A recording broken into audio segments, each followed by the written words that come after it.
questions, Michelle? It's just about 10th time we've reviewed this since. Yeah. It seems like. Very good. I could almost give the report. Yeah, I know. I think I might can speak on it now, but I'd rather not. Well, that concludes our presentation for the public hearing. At this time, does anyone from the public like to speak on behalf of this? Yes, ma'am, please stand and state your name, please. Hi, how are you? I think a lot of you know my name is Ann Dunham, and I'd like to address this to council members. Ms. Jeff Coe, Mr. Chestnut, Mayor Rhodes, Wayne Gray, Mayor Pro Tem Louder, Dr. Render. I appreciate the time. I own a home and a small business in the city, and I've been a resident of the city almost continuously since 1976. And I do want to thank you for the good work that you do and for allowing me to speak today. The focus of my objection to the budget today is the Tourism Development Fee, the TDF, also known as the Chamber Tourism Tax. There are other concerns that I have, and others do as well, such as the fact that the budget at 188+ million is 50 million higher than it was 6 years ago, an astounding 6% increase annually. The TDF revenue is huge. It's equivalent to 13% of this budget. If the total TDF revenue remains the same from 2015, it will be $25,008,147. Now, for the benefit of those who don't know the background of the TDF, this is a 1% tax on all things normally taxed and also includes accommodations and amusement expenditures in the city. 80% goes to the Myrtle Beach Area Chamber of Commerce, supposedly for out-of-market advertising. Approximately 16% subsidizes select homeowners within the city with real estate property tax rebated for owner-occupied primary resident property, and approximately 4% goes to the city for tourism-related capital projects. Why do we hand over 80% of this money to an organization that is, for one thing, currently advertising trips to Europe on its website? More background, the TDF was begun in 2009 by legislation passed very quietly at the state level that allowed city council to vote on it or to have a referendum. Council opted to leave voters out and voted it into law. Only after this became law, it was well documented those who voted into law on the state and local levels were the recipients of numerous $1,000 campaign donations. Many of you on this council, not all of you, were here then and voted for it and received the same sum of $24,000 in campaign donations, which is not illegal, just like the TDF is not legal, is not illegal. Well, faux pas there. A little bit more background. In February of this year, 2016, well in advance of the TDF's expiration in 2019, legislation was once again very quietly introduced to extend the tax to 2029. Governor Haley's veto of the South Carolina House bill on this was overridden. It does not require a referendum. So I've been told that you plan to vote on it later, perhaps likely after next year's local elections in November. So that's the background from my point of view. Now what we're asking for, that you vote down the reimposition of the tax to 2029, but also that you have the upcoming year 16-17 that we're talking about right now budget the last year of the fee. Ending it before 10 years is allowed according to the original ordinance. And I use the word "we" because I represent many, including those who cannot or will not speak publicly. The business person who is afraid that the rumored Myrtle Beach Mafia will shut him down in retaliation. The tourist who worked and saved all year to come here on vacation. The disabled man in his 50s who worked renovating homes his whole life and now has nothing.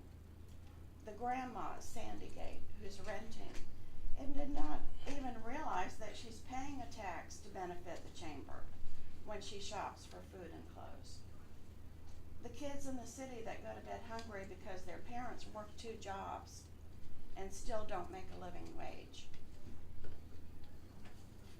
Why you should vote it down, and this is the most important part of what I'm going to say. Why? Well, there are 3 reasons that I'm going to outline. There are others, but these are the 3 main ones. It's not Christian and it's egregious. Number 1, the primary reason is it's not right that taxes are meant to benefit the public with things that we can't do alone. Taxes are not for advertising businesses, and especially not exclusively tourism businesses. I own a home, but also a business.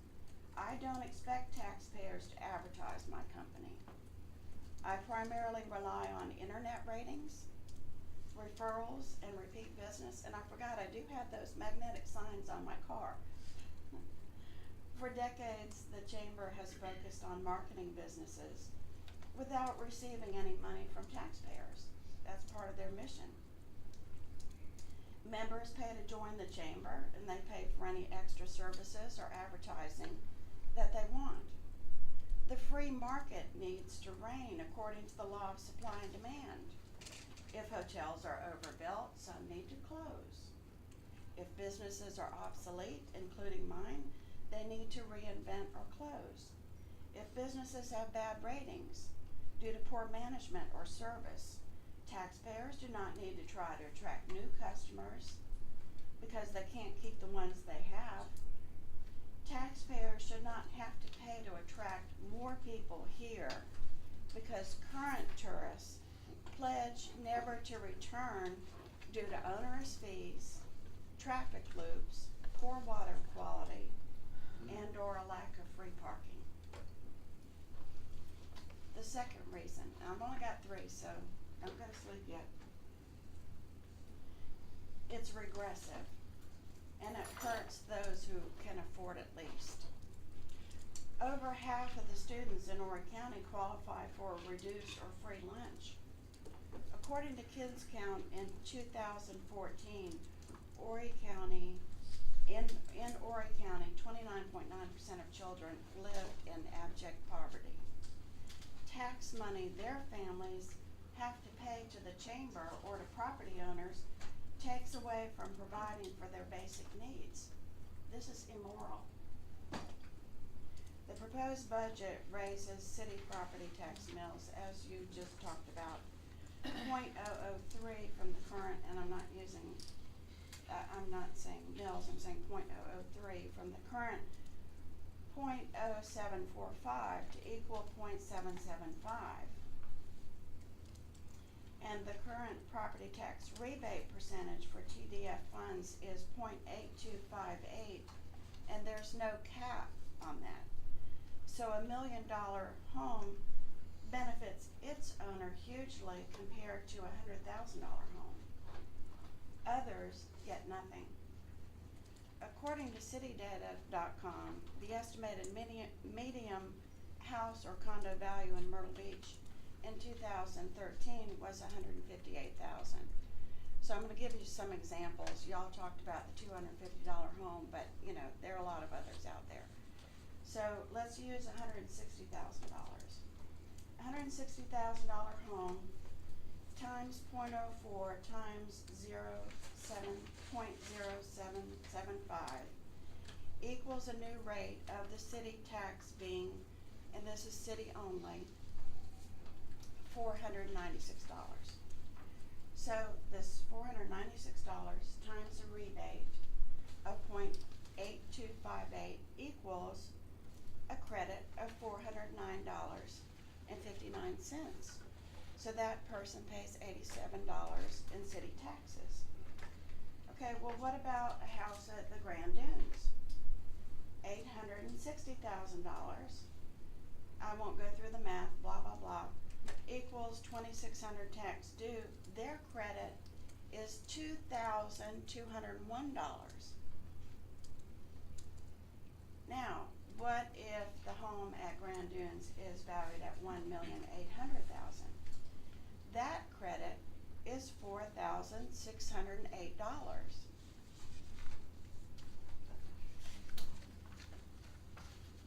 There are 2 houses available right now on the ocean front if y'all wanna write a check. They're $3,400,000 each, but you might be able to get one for $3 million. So let's say you get one for $3 million. What would that credit be? $7,679 for the oceanfront home. Now, if they can't afford to pay the $7,679, they don't need to be buying the house.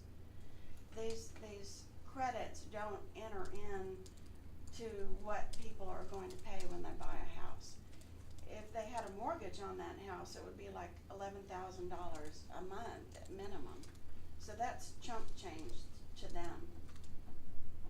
But $7,679 is what a lady could be living on who's living on food stamps, who shops at the dollar store and has to pay the tax to the chamber and to this property owner, and it's not right. Renters get 0, vacation homeowners get 0, adult kids living with family because they can't afford to move out get 0, investors get 0. So renters, tourists, and investors are potentially paying toward a $7,679 annual credit for an oceanfront Golden Mile resident every time he or she shops in the city for clothes, school supplies, household items, or eats prepared food at a restaurant. Tourists also pay the 1% tax on accommodations and amusements. Many local people can't afford to pay to enjoy local amusements. They don't have enough money, even working 2 jobs, $8, $10, $12 an hour. In 2016, the chamber is slated to get about $20 million of the tourism tax. At an estimated 20,000 adults living in the city, that equates to $1,000 per resident. If I had voted this in, I would feel ashamed. Now, the third and the final reason is that it's not needed. A vibrant, desirable tourism destination and private advertising will attract visitors. According to Skyway.net, South Carolina's statewide 2% accommodations tax collections for 2015 through March of this year increased 6% for Horry County. And of course, the accommodations tax collections would be an indicator of the overall health of accommodations in our city. So that increased 6%. The only, and by the way, as you know, Horry County just happens to be the only county in the state that qualifies to have a TDF. And Myrtle Beach is the only city in the county that has opted to have the TDF.